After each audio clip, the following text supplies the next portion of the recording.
Welcome to iDream legal talk. నేను Udayasri. Justice CJI గవాయిపై దాడి జరిగింది. రాకేష్ అనే న్యాయవాది అతనిపై దాడి చేశారు. దీన్నైతే పీఎం మోడీ నుంచి మన ఆంధ్రప్రదేశ్ ఉప ముఖ్యమంత్రి పవన్ కళ్యాణ్ వరకు కూడా ప్రతి ఒక్కరూ ఖండిస్తూ ఉన్నారు. అట్ ది సేమ్ టైం దీనికి సంబంధించి విభిన్న అభిప్రాయాలు వ్యక్తమవుతూ ఉన్నాయి. దీనికి సంబంధించి మనతో మాట్లాడడానికి ఎడ్విన్ కేదాసి ఉన్నారు, అడ్వకేట్. మాట్లాడదాం. హలో అండి, welcome to our studio. Sir, నిజంగా చాలా ఇది అంటే మన దేశాన్ని మనమే కొంచెం కిందికి తీసుకెళ్ళినట్టుగా, అంటే ప్రపంచ దేశంలో చూసినప్పుడు మన స్థాయి మనమే దిగజార్చుకున్నట్టుగా అనిపిస్తోంది. ఏదేమైనా కానీ రాకేష్ అనే వ్యక్తి ఒక సిజేఐపై దాడి చేయడం అయితే తప్పు. But at the same time Gavai మాట్లాడిన మాటలు నన్ను కించపరిచాయి. ఇప్పటివరకు నా పైన కూడా ఎలాంటి రిమార్క్ లేదు, మీరు చూడండి నేను ఎంఎస్ గోల్డ్ మెడలిస్ట్ని అని ఇప్పటికీ కూడా ఆయన పశ్చాత్తాపం వ్యక్తం చేయట్లేదు. అసలు ఆ టైంలో ఏం జరిగింది, ఆయన గవాయ్ ఏం మాట్లాడారు, దానికి సంబంధించి పూర్తిగా చెప్తారా క్లియర్గా? మనం టాపిక్లో పోకుందమ్మా. ఇది చాలా అంటే చాలా దారుణమైన చర్య అమ్మా. ఇది ఒక డిబేట్ ఏం నడుస్తుందంటే, చీఫ్ జస్టిస్ ఆఫ్ ఇండియాకే రక్షణ లేనప్పుడు ఆయన మీదనే షూ హర్ల్ చేసినప్పుడు ఒక కామన్ మ్యాన్ పరిస్థితి ఏంటి? ఒక సాధారణమైన వ్యక్తికి ఇంకా రక్షణ ఏముంది, సెక్యూరిటీ ఏముంది, లేకపోతే అతనికి ఇంకా ఎక్కడి నుంచి న్యాయం వస్తుంది? ప్రధాన న్యాయమూర్తి అంటే హీఈస్ అబవ్ ఆల్. ఇంకా దేశానికే ప్రధాన న్యాయమూర్తి. వాట్ ఎవర్ ఆయన డెసిషన్ అది ఫైనల్. ఇప్పుడు సరే రాకేష్ గారు అన్నట్టు సరే తను బాధపడ్డాడు లేకపోతే అఫెండ్ అయినాడు, దట్స్ ఓకే. కానీ దట్స్ నాట్ ద వే కదమ్మా. ఇప్పుడు తను ఏదైతే ఒక చీఫ్ జస్టిస్ మీద షూ హాల్ చేయడం అంటే అంత ఈజీ టాస్క్ కాదమ్మా. ఇమీడియట్గా అతన్ని కస్టడీలోకి తీసుకెళ్ళినారు. అక్కడ ప్రొసీడ్ అవుతా ఉంది. కోర్ట్ ప్రొసీడింగ్స్ నడుస్తూ ఉన్నాయి. Court is in motion, court is in action నడుస్తూ ఉంటే అట్లాంటి సిచ్యువేషన్లో ఈయన అవుట్ ఆఫ్ ద వే పోయి ఆల్ ఆఫ్ అ సడన్ ఇట్లా షూ హాల్ చేయడం అనేది ఎవరికైనా షాకింగ్ థింగ్. అది జస్టిస్ గారికి తాకలేదు, అది వేరే విషయము. తర్వాత అక్కడ ఉన్న సెక్యూరిటీ కానీ ఎస్కార్ట్స్ కానీ వచ్చేసి ఆయనను తీసుకెళ్లినారు, పోలీస్ స్టేషన్ తీసుకెళ్ళినారు. ఆయనను పోలీస్ స్టేషన్లో 3 hours ఉంచారు. కానీ ఇక్కడ ఇప్పుడు జస్టిస్ గవాయ్ గారు ఏమన్నారంటే, ఇట్లాంటివి నేను అసలు కేర్ చేయను, నేను పట్టించుకోను, నేను let the proceedings go on. Advocates కూడా అదే చెప్పినారు, మీరు ఇక్కడ దీని గురించి మీరు దీనికి కావాల్సిన అవసరం లేదు, బాదర్ చేయాల్సిన అవసరం లేదు. బట్ నేను కూడా దాని మీద నేను ఎక్కువ మైండ్ చేయట్లేదు, కాన్సన్ట్రేట్ చేయట్లేదు, let the court proceedings go on అని అన్నారు. తర్వాత ఏంటంటే ఈ రాకేష్ గారు ఎవరైతే ఉన్నారో 71 years old సీనియర్ సిటిజన్ అమ్మ, తను సీనియర్ అడ్వకేట్. ఆయనకు అంత పర్సనల్గా తీసుకొని ఒక జస్టిస్ మీద షూ విసిరే అంత కోపం ఎందుకమ్మా ఆయనకి? సరే ఇప్పుడు జస్టిస్ గారు ఆయన సరే విష్ణుమూర్తి గురించి కామెంట్ చేసినాడు, అందుకే నేను షూ విసిరినాను, లేకపోతే ఐ వాజ్ అఫెండెడ్ అని ఆయన అంటున్నారు. That's okay. కానీ దట్స్ నాట్ ద వే కదమ్మా. ఇప్పుడు మీరు అన్నట్టు ఇది మన మీడియాలోనే కాదు, ఒక ప్రధానమంత్రి గారు ఒక్కలే కాదు, మోడీ గారు ఒక్కలే కాదు, సొలిసిటర్ జనరల్ కానీ ఎవ్రీ కామన్ మ్యాన్, అంటే కొంత మినిమం కామన్ సెన్స్ ఉన్న ప్రతి ఒక్కరు కూడా దీన్ని ఖండిస్తున్నారు. కానీ ఆయన ఏమంటున్నారు, ఈ కిషోర్ గారు ఏమంటున్నారు, నేను చేసిన దానికి నేను ఏమాత్రం చింతపట్టం లేదు, నా ఫ్యామిలీ నన్ను ఇది ఈసడించుకుంటుంది, లేకపోతే నా ఫ్యామిలీ నన్ను అసహించుకుంటుంది, కానీ నేను చేసిందే నేను తప్ప అనుకోవట్లేదు అంటున్నారు. అంటే మనిషిలో ప్రాయచిత్తం కానీ తప్ప అనేది అంటే ఒక ఇది లేదు, అంటే రియలైజేషన్ అనేది లేదు. నేను మరి ఎంత పెద్ద ఇది చేసినాడు అనేది తాను ఆలోచించట్లేదు. కానీ ఏంటంటే అమ్మా, ఇప్పుడు సరే సిజేఐ చేసింది, ఆయన కామెంట్స్ లేకపోతే ఆయన చేసిన రిమార్క్స్ ఈయనకు నచ్చలేదు, కానీ దట్స్ నాట్ ద వే కదమ్మా. ఇప్పుడు పబ్లిక్ కోర్టులో, ఓపెన్ కోర్ట్ రూమ్లో షూ విసిరేసి ఒక దేశ సర్వోన్నత న్యాయస్థానానికి ఉన్న న్యాయాధీశుడిని మీరు ఇన్సల్ట్ చేసినారు అంటే ఇంకా ఈయన చేస్తే ఇంకెవరైనా చేయొచ్చు అని చెప్పేసి అంటే వాళ్ళకు రోల్ మోడల్గా అయినట్ట, లేకపోతే ఆయన ఏం చేసినట్టు, ఆయన యాంగర్ ఫ్రస్ట్రేషన్ తీసుకోవడానిక. ఇప్పుడు ఏమైంది, సుప్రీంకోర్ట్ ఆఫ్ ఇండియా కానీ లేకపోతే బార్ కౌన్సిల్ ఆఫ్ ఇండియా కానీ తన లైసెన్స్ రద్దు చేసినారు, తను ఎక్కడ ప్రాక్టీస్ చేయరాదు, ఇమీడియట్గా డిసిప్లినరీ యాక్షన్ అని చెప్పేసి పోలీస్ కేసు అన్నారు. కానీ సుప్రీంకోర్టు రిజిస్ట్రార్ నుంచి ఫోన్ వెళ్ళింది పోలీస్ స్టేషన్కి, తన మీద ఎట్లాంటి కేసు బుక్ చేయొద్దు, ఆయనను విడిచిపెట్టేయండి అని చెప్పేసి 3 hours పోలీస్ స్టేషన్లో ఉంచినారు, విడిచిపెట్టేసి బయటకు వచ్చినారు. కానీ ఏంటంటే అమ్మా, ఇప్పుడు అంటే ఎక్కడ అంటే రక్షణ లేదు అనే ఒక స్లోగన్ స్ట్రాంగ్గా నడుస్తూ ఉందమ్మా. ఇప్పుడు ఇవాళ ఆయన చేసిండు, ఆయన ఏం చేయలేదు. ఇప్పుడు వీళ్ళు పెద్ద మనసుతోటి సుప్రీంకోర్టు జస్టిస్ గారు ఆయనను ఎక్స్క్యూజ్ చేసినారు, లేకపోతే సుప్రీంకోర్టు డిసిప్లినరీ యాక్షన్ తీసుకోకుండా ఆయనను విడిచిపెట్టినారు. కానీ ఏంటంటే ఇప్పుడు ఈయన మీద ఎట్లాంటి డిసిప్లినరీ యాక్షన్ తీసుకోలేదు కాబట్టి ఇంకొకరు నెక్స్ట్ ఏదైనా చేయడానికి కూడా ఛాన్స్ ఉంటుంది కదమ్మా.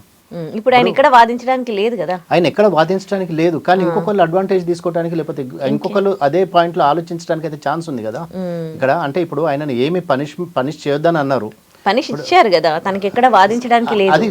అది ఇప్పుడు అడ్వకసీ నుంచి ఆయనను బార్ చేసినారమ్మా, దట్స్ ఓకే. కానీ ఇక్కడ ఏంటంటే అడ్వకేసీ నుంచి బార్ అవ్వటం ఒక్కటే కాదు కదా, తను చేసింది కనీసం మోరల్ రెస్పాన్సిబిలిటీ తీసుకున్నాడా, లేకపోతే ఆ టైంలో నేను నాకు యాంగర్ ఇష్యూస్ ఉన్నాయి, లేకపోతే ఆ టైంలో నేను ఫ్రస్ట్రేట్ అయినాను, లేకపోతే నేను చాలా అప్సెట్ ఉన్నానని చెప్పేసి ఆయన అంటున్నారు. కానీ దట్స్ నాట్ ద వే కదా. ఇప్పుడు మీ యాంగర్ ఇష్యూస్ తోటి మీరు తీసైతే షూ అయితే విసిరినారు, అంటే ఇట్లా ఆయనకి ఏం చేయలేదు కాబట్టి మేము ఇంకా ఎవరైనా చేయొచ్చు అని అంటే దాన్ని ఎగ్జాంపుల్గా తీసుకోవడానికి ఛాన్స్ ఉంది. ప్లస్ ఇంటర్నేషనల్ మీడియాలో కానీ ఇంటర్నేషనల్ సొసైటీస్లో కానీ మన పరువు మనం తీసుకున్నట్టయిందమ్మా. ఇక్కడ ఏంటంటే మన ఇండియన్ మీడియా ఒకటే కాదు, నిన్న జరిగింది ఇప్పటికి మొత్తం మీడియా మొత్తం గగ్గోలు అవుతా ఉంది, లేకపోతే ప్రతి ఒక్కరు దాన్ని తీవ్రంగా ఖండిస్తున్నారు. కానీ ఏంటంటే అది తను కనీసం అంటే నేను ఏదో అవుట్ ఆఫ్ యాంగర్లో లేకపోతే అవుట్ ఆఫ్ ఫ్రస్ట్రేషన్ చేసిన అంటే అది కొంత ఎక్స్క్యూజబుల్ అఫెన్స్ అయ్యేదేమో.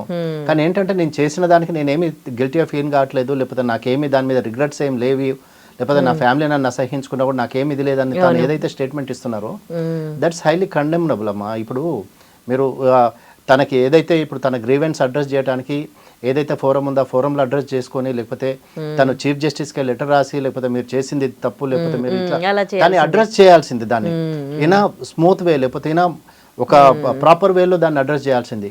కానీ మీరు ఒక సీనియర్ అడ్వకేట్ అయ్యి ఉండి 71 years ఆఫ్ ఏజ్ ఉండి మీరు తన మీద షూ విసిరినారంటే అది ఇట్స్ అన్ అన్పార్డనబుల్ అఫెన్స్ అమ్మా. అది అంటే డెఫినెట్గా దాన్ని మరి వారు అంత పెద్ద మనసుతోటి దాన్ని క్షమించినారంటే నిజంగా సార్కి 2 చేతులు ఎత్తి మొక్కాలి.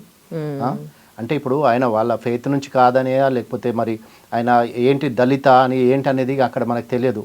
But he comes from he Hales from a Dalit community and chief justice గారు హీజ్ బుద్ధిజం ప్రాక్టీస్ చేస్తారు.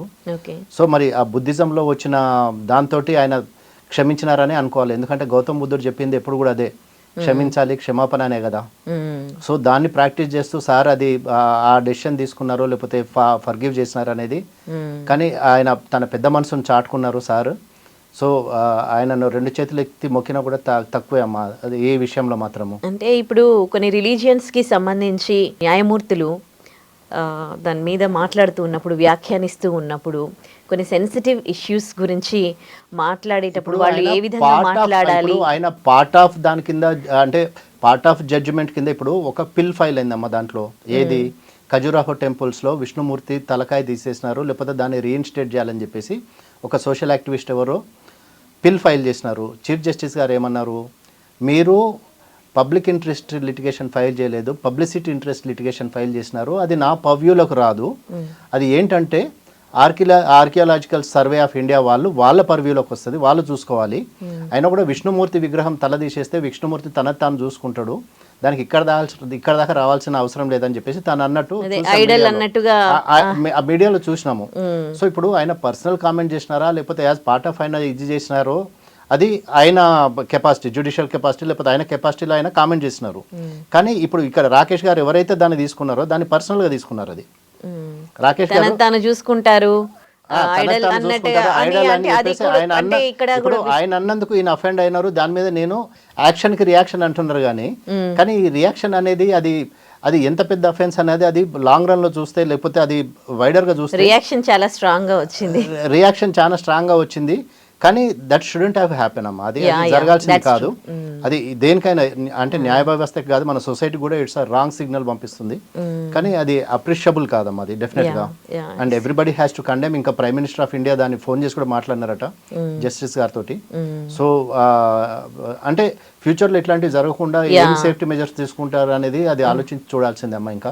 Right. But it's a wrong thing what has happened is. Right. Thank you so much. Welcome amma. And for more videos, please subscribe to iDream. Please subscribe to iDream. Please subscribe iDream. And please subscribe to iDream. For more videos, subscribe to iDream. please like, share and subscribe to the channel. Congratulations, iDream. Subscribe to iDream. Subscribe to iDream. So subscribe to iDream Media. iDream ki iDream team andarki huge congratulations. Please subscribe iDream Media. Please subscribe to iDream. Subscribe iDream. Please subscribe to iDream. iDream అంటే నా కళల channel subscribe చేసుకున్న నోరు తిరుగుతలేదు, మీరైతే గంట గుర్తు కొట్టండి. For more such videos, please subscribe to iDream. Subscribe to iDream. Please subscribe to iDream. Please subscribe iDream Media. Please do subscribe to iDream. Please subscribe to iDream Media. For best entertainment and information, please subscribe iDream. And don't forget to subscribe to iDream.